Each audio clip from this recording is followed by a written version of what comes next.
ગુજરાતી ભાષામાં તાજા સમાચાર, દૈનિક અપડેટ્સ, હાલની ઘટનાઓ. હમણાં જ સબસ્ક્રાઇબ કરો અને નવા સમાચાર પામો. નાણી કાર્યક્રમમાં ખાલી બસોના વિવાદ, ઉત્સાહ વચ્ચે ઉઠ્યા આયોજન પર સવાલો. વાવથરા વિસ્તારના નાણી ખાતે યોજાનારા પ્રધાનમંત્રીના કાર્યક્રમને લઈ એક તરફ ભારે ઉત્સાહનો માહોલ જોવા મળી રહ્યો છે, તો બીજી તરફ સોશિયલ મીડિયામાં વાયરલ થયેલા ખાલી એસટી બસોના વિડીયોએ વિવાદ ઊભો કર્યો છે. આ મુદ્દે લોકોમાં મિશ્ર પ્રતિસાદ જોવા મળી રહ્યો છે. સોશિયલ મીડિયા પર છેલ્લા થોડા સમયમાં એવા અનેકો વિડીયો સામે આવ્યા છે જેમાં એસટી બસો ખાલી હાલતમાં દોડતી નજરે પડે છે.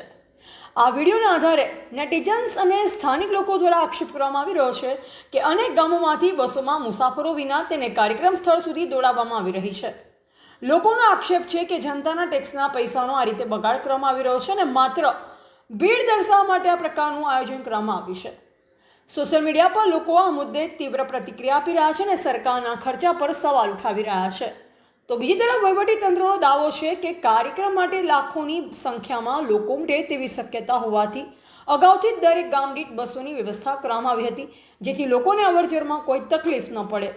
પરંતુ વાયરલ થયેલ વિડીયો વાસ્તવિક સ્થિતિ વિશે અલગ જ ચિત્ર રજૂ કરે છે. વિડીયોમાં જોવા મળતી ખાલી બસો દર્શાવે છે કે આયોજન મુજબ લોકો બસોમાં બેઠા નથી, જે કારણે સરકારી ખર્ચ પર વધારાનો ભાર પડ્યો હોવાનો દાવો કરવામાં આવી રહ્યો છે.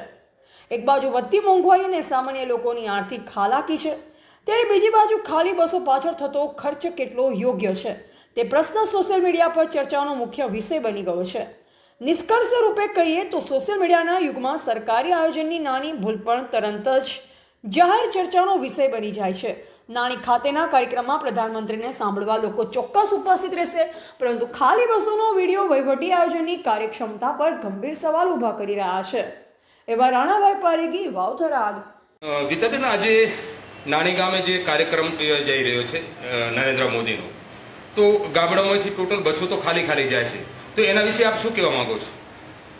એનો મતલબ ચોખ્ખો થઈ રહ્યો છે કે જનતા આજે 2014થી જ્યારે ભાજપ સરકારનું રાજ છે અને એટલી બધી કંટાળી ગઈ છે ભાજપ સરકારથી, મોંઘવારીથી લઈને અત્યારે આપ જોઈ શકો છો કે આપણા દેશના ખેડૂતો, આપણા ગુજરાતના ખેડૂતો અને આપણા બનાસકાંઠાના ખેડૂતો જે લાંબા સમયથી પૂરનો સામનો કરી રહ્યા છે અને ગુજરાત સરકારને કેટલી વખત એ લોકોએ રજૂઆત કરી, નરેન્દ્રભાઈ મોદી સાહેબને રજૂઆત કરી કે સાહેબ ખેડૂતોનું દેવું માફ કરો, પણ ખેડૂતોની કોઈ વેદના સમજવા તૈયાર નથી.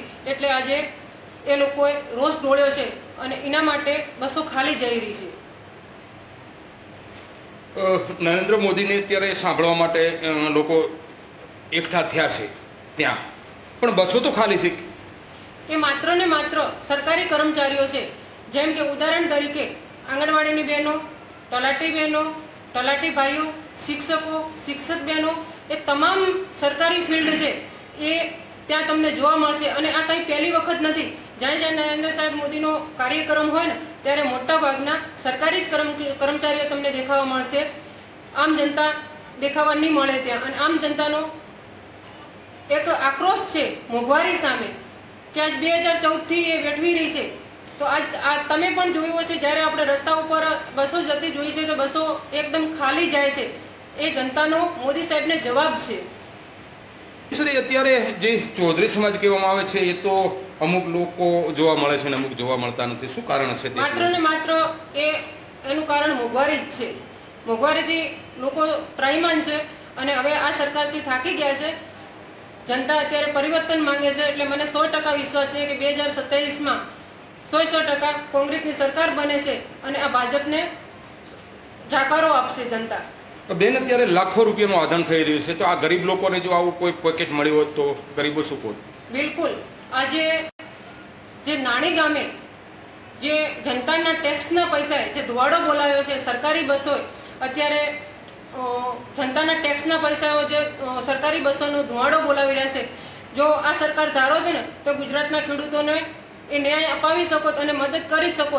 જો આ સભાનો એવડો મોટો ખર્ચો છે કે આખા ગુજરાતનું આપણું ખેડૂતોનું દેવું માફ કરી શકો. આપનું નામ પૂરું ને આપનો હોદ્દો? મારું નામ ગીતાબેન નાઈક, વાવથરા જિલ્લા મહિલા પ્રમુખ, કોંગ્રેસ.